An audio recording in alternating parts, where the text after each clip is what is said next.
Give me some volume and go full screen. What you know now, do you wish you had a third term? You know what? If I could make an arrangement where I had a stand-in, a front man or front woman, and they had an earpiece in, and I was just in my basement in my sweats looking through the stuff, and then I could sort of deliver the lines, but somebody else was doing all the talking and ceremony, I'd be fine with that. We know he wasn't really running the country. Yeah. We used to think he was actually running the country, and now they're like, no, he didn't even see those executive orders. That was all auto pen. Divorce rumors continue to escalate for the Obamas. Hopefully they can settle it like men. Terrible that you would applaud that. Barack Obama didn't ride off into quiet retirement. He rebranded as a Hollywood icon, trading Oval Office speeches for Netflix deals and oceanfront estates. Now he's churning out memoirs like mixtapes, dishing out polished wisdom from a platform built on contradictions. But Joe Rogan and Greg Gutfeld aren't buying the act.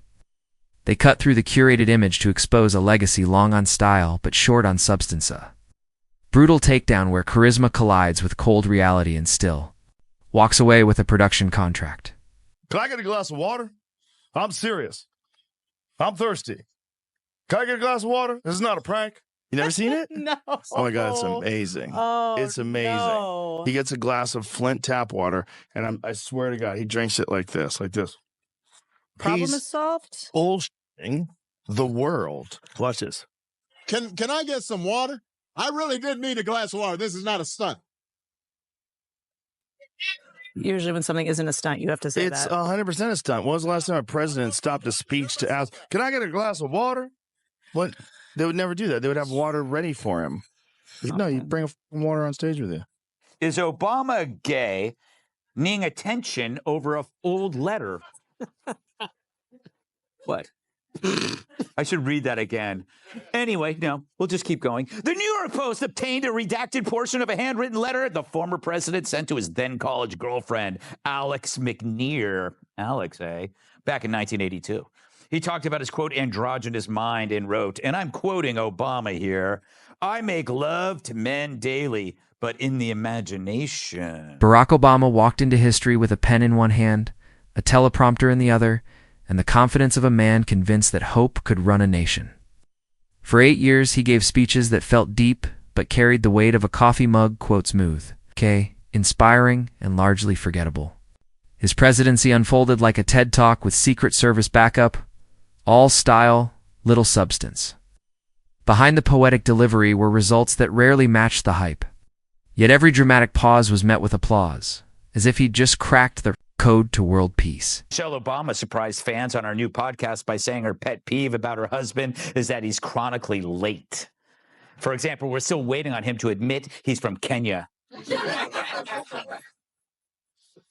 And as for Barack's pet peeve about Michelle, he's mad that she keeps leaving the toilet seat up. When she cleans it. When she cleans it. Joe Rogan circles like a shark that smells blood, slicing through the warm fog of nostalgia with that unfiltered wildman logic only he can deliver. If you've ever wrestled a bear on mushrooms while decoding quantum physics in a sauna, you've basically been on his podcast. When Rogan looks at Obama's legacy, he doesn't see a statesman. He sees a smooth-talking performer who landed a Netflix deal without telling a single joke. From the moment Obama said, "Let me be clear," Rogan knew it wasn't. It was politics as interpretive dance-all motion. Zero meaning. You know, he was roasting Trump in the audience, and you could see Trump in his head going, okay, I'm going to run now. Like, that might have been the thing that got him to run. No one is happier. No one is prouder to put this birth certificate matter to rest than the Donald. And that's because he can finally get back to focusing on the issues that matter. Did we fake the moon landing? What really happened in Roswell? And where are Biggie and Tupac? That one moment where Obama was talking to him might be the reason why Trump was like, I'll show you. Greg Gutfeld steps in with that signature smirk that says, "Watch me dismantle your legacy with nothing but sarcasm and a can of Red Bull." And Obama handed him the script. Here's a guy who scored a Nobel Peace Prize before he'd even broken in the Oval Office chair.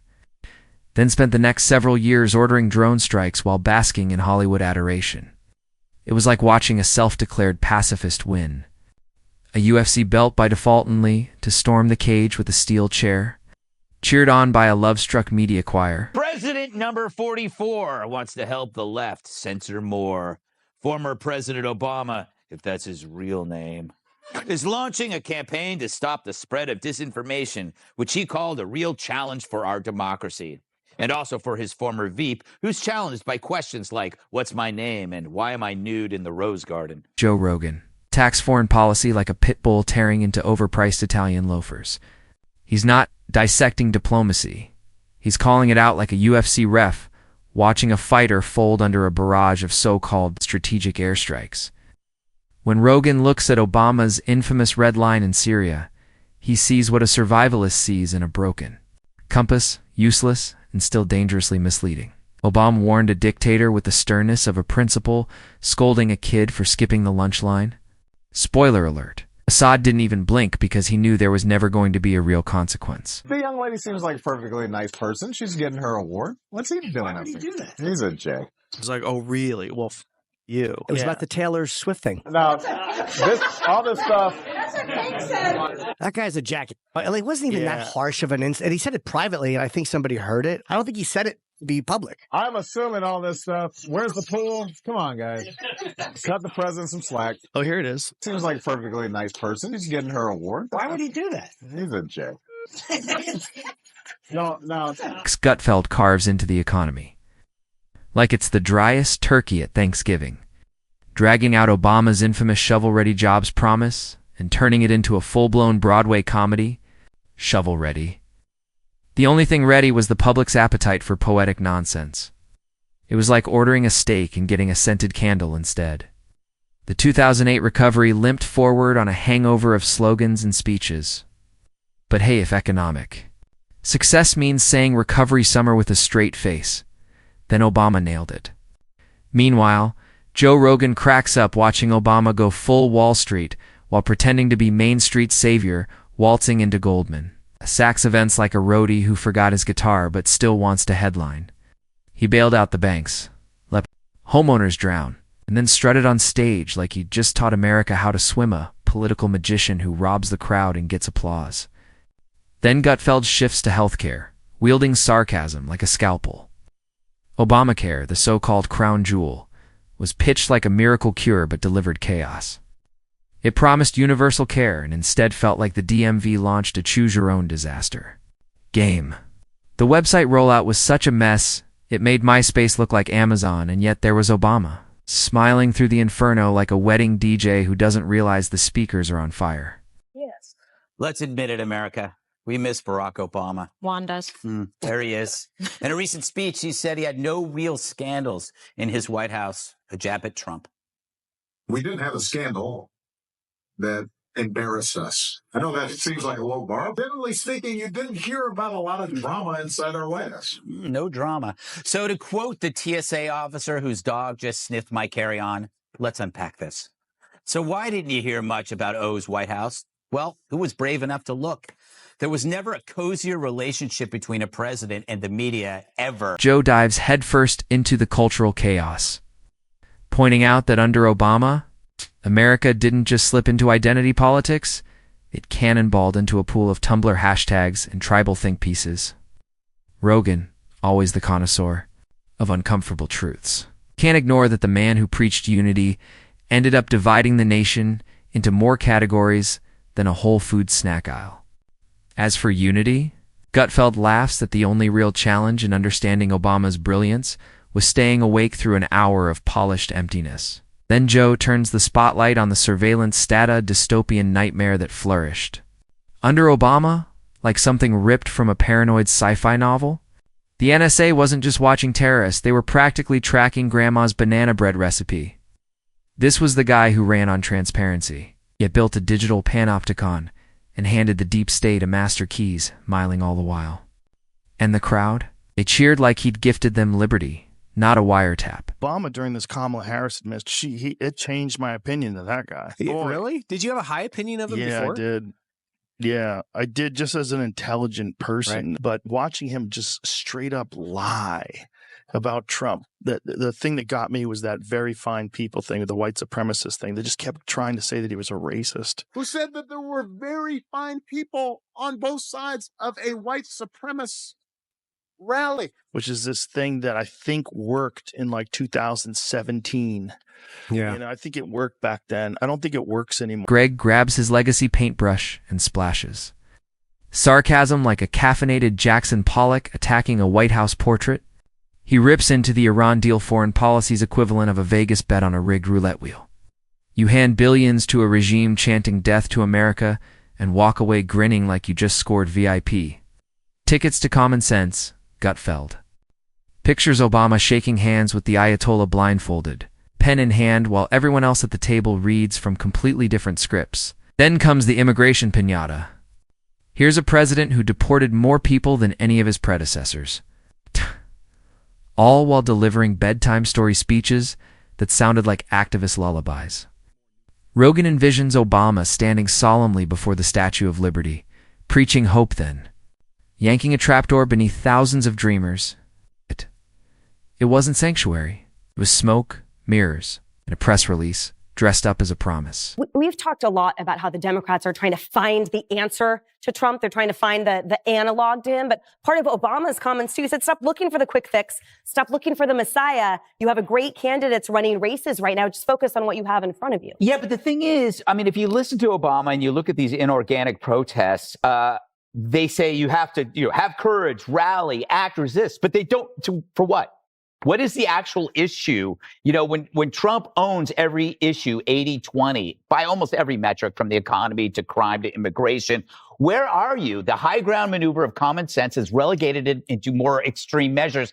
Ask Obama, okay, where do I apply this courage? You know, what space do I park it in? Should I double down on trans dudes in women's sports? Should I back the attacks on? Gutfeld dives headfirst into Obama's celebrity bromances, mocking a presidency that felt more like a red carpet tour than a term in office.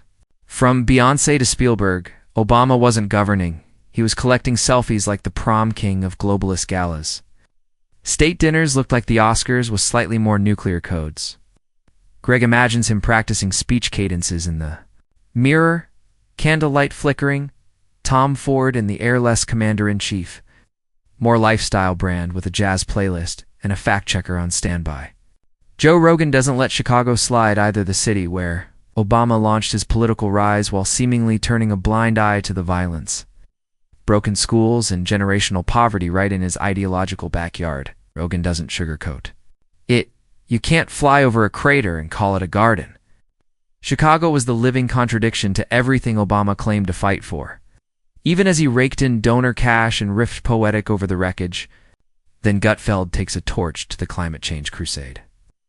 Obama jetted 2 eco-conferences on Air Force One and flew home with tote bags full of broken promises.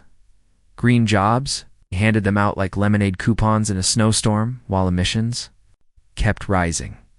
Greg jokes that Obama probably slapped a solar panel on his golf cart just to flex at Martha's Vineyard. Obama, part of the reason it's hard to bring about change is because we live in a media environment that elevates falsehoods as much as truths and divides people as much as it brings them together. Through the Obama Foundation, we're working to empower and equip emerging leaders to tackle issues like the spread of disinformation. Of course, as plenty of people immediately pointed out, it was Obama's Democratic allies who cooked up the Russian collusion hoax. Or how about Nick Sandmann, hands up, don't shoot, don't say gay, or the Hunter laptop story. They're all stories where the public was shielded from the truth with help from the Democratic-friendly legacy media, who try to diss any information that threatens their narrative. And by narrative, I mean load of cow dung. Rogan throws a haymaker at Obama's post-presidency glow-up. Global influencer with a podcast empire, a Netflix deal, in a beachfront mansion, preaching sacrifice from a luxury perch. It's like watching a guy who sold his soul for the spotlight, now selling inspirational merch to the very fans he once inspired. You can't sound the alarm on rising seas while sipping Mai Tais 5 stories above Atlantis. Then Greg pounces on race. Obama had a historic chance to unify.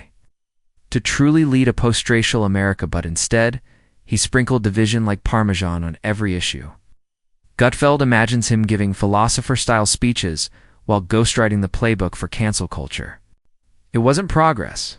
It was branding dissent as sin and policy as morality. Disagree with his healthcare plan? Suddenly, you're a moral failure, 3/5 of a citizen in his eyes. Rogan doesn't let the arrogance slide either, the subtle smirk, the professorial squint.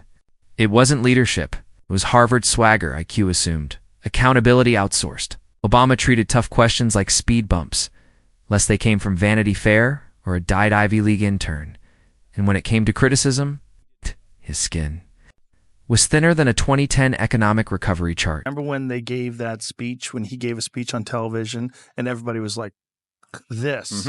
And then they go, it kind of just went away. It was one of the most beautiful moments in modern American history. People really actually stood up and stopped a war from happening. Today, I authorize the Armed Forces of the United States to begin a limited military action in Libya in support of an international effort to protect Libyan civilians. Do you remember when he gave that speech on television? Everyone watched, hanging on every word, thinking it was a turning point, and then it just disappeared. It was hailed as one of the most powerful moments in recent American history. A time when people actually believed they stopped something big from happening. Then came the reality check. Today, I authorize the Armed Forces of the United States to begin a limited military action in Libya in support of an international effort to protect Libyan civilians. Gutfeld isn't letting the education disaster slide either. Obama did more to empower unions than to fix the collapse of inner-city schools. Greg mocks the idea that someone worshipped by academia could sit back while classrooms crumbled, all while spending money studying whether squirrels feel climate change. School choice? Off the table. Parental involvement? Optional. But if you wanted a lecture on systemic barriers, Obama had a 40-slide PowerPoint and a fleet of consultants on call. Joe Rogan closes the round with a brutal truth. Obama was the smoothest salesman on earth, but he was selling air-cool minty, impeccably packaged air. He made you feel like you were part of something noble, even as your insurance premiums skyrocketed and your local VA hospital forgot your name. That was the trick. That was the con.